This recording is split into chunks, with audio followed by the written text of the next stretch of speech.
बांके बिहारी को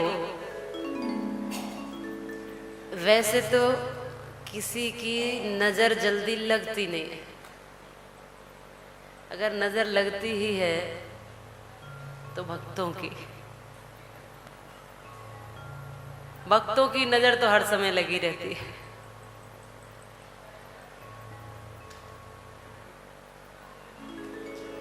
और जब हम श्री ठाकुर जी पर विश्वास करते हैं तो हमारे बालकों को भी नजर नहीं लगती, और जब लगती है तो केवल ठाकुर जी की। बच्चों को बुरे की नजर नहीं लगनी चाहिए, भले की नजर लग जाए तो कल्याण हो जाता है। किसी बुरे की कुदृष्टि नहीं पड़नी चाहिए, लेकिन किसी संत की, किसी विद्वान की, किसी बड़े की, किसी श्रेष्ठ की, भगवान की नजर यदि हम पर पड़ जाए तो कल्याण हो जाए। संत की नजर पड़ जाए तो उठा करके वो साधु बना देता है। विद्वान की नजर पड़ जाए तो फिर वो आपको अज्ञान से निकाल करके ज्ञान की ओर ले जाता है। इसलिए नजर सात्विक लगनी चाहिए, अच्छी नजर होनी चाहिए।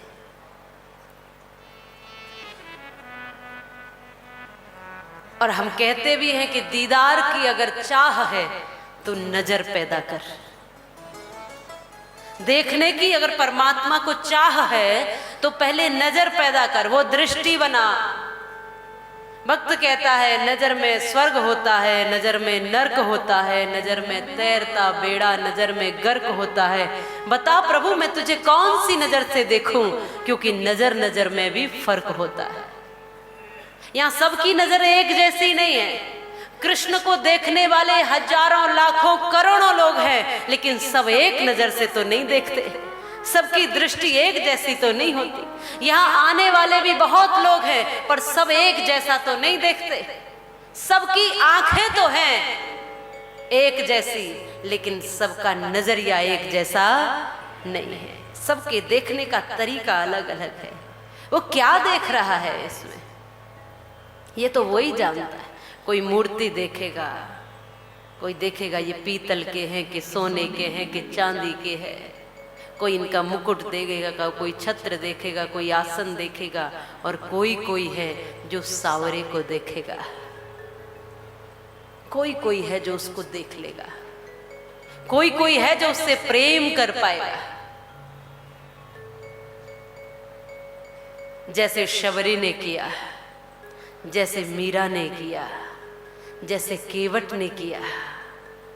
मांगी नाव न केवट लाना और कहूं तुम्हार मरम में। एक सामान्य सा मल्ला कह रहा है मैं मरम जान गया। योगी जन जो तपते हैं वो कहते हैं कि हम आपका मर्म नहीं जान सकते, किसी से उनकी मंजिल का पता पाया नहीं जाता, और जहां है वो फरिश्तों से भी वहां जाया नहीं जाता। बड़े बड़े योगी कह रहे हैं कि वो मिलता नहीं है, और ये सामान्य सा जो नाव चलाने वाला है ये मल्ला कह रहा है कि मैं जान गया, मैं जान गया। मांगी नाव न केवट लाना, कहूं तुम्हार मरम में जाना। मैं जान गया हूं प्रभु आपको।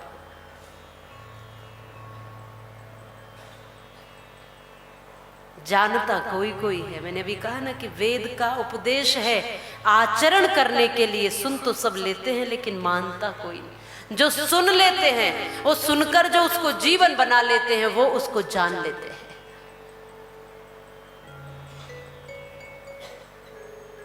और भगवान ने जब उतराई देनी भी चाहिए तो उसने कुछ नहीं प्रभु मैं जब जान गया, आपने मेरी नाव में कदम रख दिया, मैंने चरण पखार लिया, अब और क्या चाहिए बताओ, इससे ज्यादा मुझे और क्या चाहिए। नाथ आज मैं काह न पावा, क्या ऐसा रहा जो आज मुझे मिला नहीं। सब कुछ मिल गया मुझे प्रभु, बिना मांगे मिल गया। और जो वो देता है बिना मांगे ही देता है, हमारे मांगने की जरूरत नहीं पड़ती, क्योंकि जब दांत न थे तब दूध दियो, अब दांत दिए तो कुअन्न भी देगो। हमने मांगा था क्या? हमारे आने से पहले उसने माँ के स्तनों में, आंचल में दूध भर करके उसने हमारे भोजन की व्यवस्था की। क्या हमने मांगा?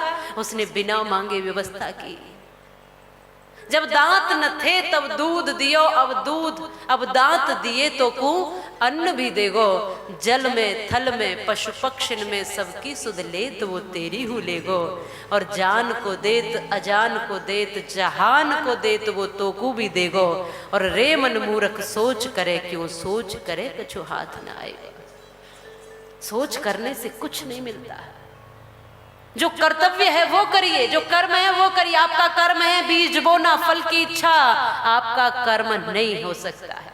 आप बीज बोते रहिए, फल अपने आप मिलेगा, क्योंकि यही प्रकृति का नियम है, ये होना ही है। आपने आम का पौधा लगाया है, आम जरूर उस पर आएंगे, उस पर मिर्च नहीं लग सकती और मिर्च के पौधे पर आम नहीं लग सकते हैं। आपका इतना ही कर्तव्य है कि आप जो सोच रहे हैं वो अच्छा सोचिए, ये आपका दायरा है।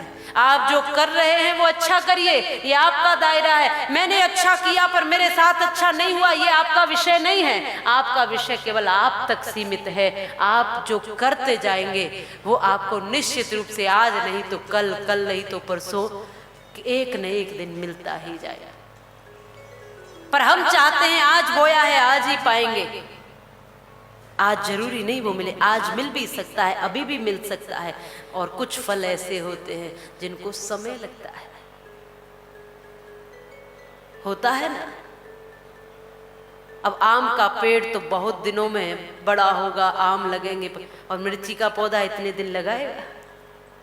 बहुत से पौधे, बहुत से फल जल्दी आते हैं, बहुत से फल तो कौन सा किया हुआ कर्म उसका फल जल्दी मिल जाए, कब किसका देर से मिलता है ये कोई नहीं कह सकता।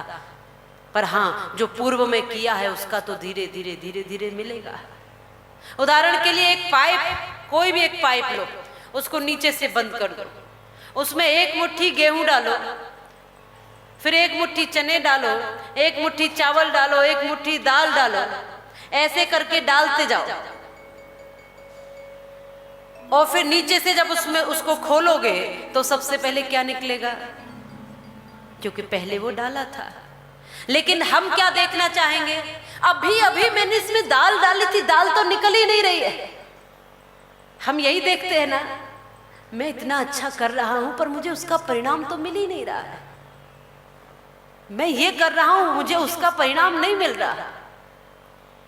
पर हम वो भूल गए कि हमने कभी गेहूं भी डाले थे इसमें, वो निकल रहे हैं। फिर उसके बाद निकलेंगे चने, चावल, जो जो डाला है वो निकलता जाएगा, और दाल भी निकलेगी। पर समय तो दीजिए, धैर्य तो रखिए। जो बोया है, कभी कोई कर्म हमसे ऐसा हुआ जिसके कारण कोई कठिनाई भी जीवन में आई, गड्ढे भी आए, मुश्किलें भी आई। प्रभु तू बिना किए का नहीं देता, ये मुझे विश्वास है। मैंने कुछ किया तो जरूर होगा, कोई मन से, कोई विचार से, कोई कर्म कभी किसी भी जन्म में कुछ तो किया होगा जो उसका यश हो या अपयश वो मिल रहा है। हमारी आदत है, अभी देखो मैंने दाल डाली वो निकल ही नहीं रही और ये कुछ और ही निकल रहा है। ये एक उदाहरण है कि जो डाला है पहले उसका भी भुगतान करते हैं, और जो अभी कर रहे हैं वो भी धीरे धीरे फल बन करके, दुख सुख रूप में बदल करके या परिणाम बनकर आता है। वही कभी रिश्ते बनकर आ जाते हैं। आपने कभी देखा होगा कि बच्चा पैदा हुआ ही है कि इतना बीमार कि कई महीने हॉस्पिटल में रखा है, और इतना पैसा उसने खर्चा करवा दिया। कई बार तो मैंने ऐसा देखा है कि सारी संपत्ति मानो उस छोटे से दुधमुहे बच्चे पर लुटा दी। सब संपत्ति डॉक्टरों को देनी पड़ी, यहाँ तक कि घर तक भी बेच करके उस बच्चे का इलाज करा रहे हैं। क्या है ये कोई कर्म है? किसी का खा करके पहले आए हो, वो चुकाने के लिए आया, और इतना सब करने के बाद भी कई बार ऐसा देखा गया। हमारे सामने के उदाहरण है कि वो बच्चा भी जीवित नहीं बचा, सब लुटवा दिया उसने, घर परिवार जो कुछ उसके पास जमा था सब लुटवा कर भी। और वो जितना दिन उसका था, जितना कर्जा था, जितना लेकर आए थे वो चुकवा करके चला गया, अब तुम्हें खाली कर गया। तुम सोचते हो कि किसी का लेकर नहीं देंगे, इस धरती से यूं ही चले जाएंगे। कभी न कभी देने आना ही पड़ेगा, किसी न किसी। ये रिश्ते बनकर, मेरे ही भाग्य में ऐसा रिश्ता क्यों था, मेरे ही किस्मत में ये क्यों था? ये तुम्हारी किस्मत में नहीं था, तुमने अपनी किस्मत खुद बनाई है, तुमने खुद बोया है। इसलिए अच्छा बोओगे, हर रिश्ता अच्छा मिले, हर पवित्र व्यक्ति के साथ जुड़ाव होगा, हर श्रेष्ठ व्यक्ति के साथ जुड़ाव होगा। ये मिल रहा है कुछ न कुछ, कभी रिश्ते बनकर, कभी संसार बनकर, कभी वही धन संपत्ति बनकर, वही विचार बनकर, वही शरीर बनकर, वही स्वास्थ्य बनकर, अलग अलग रूपों में ये स्थितियां हमारे सामने आती हैं।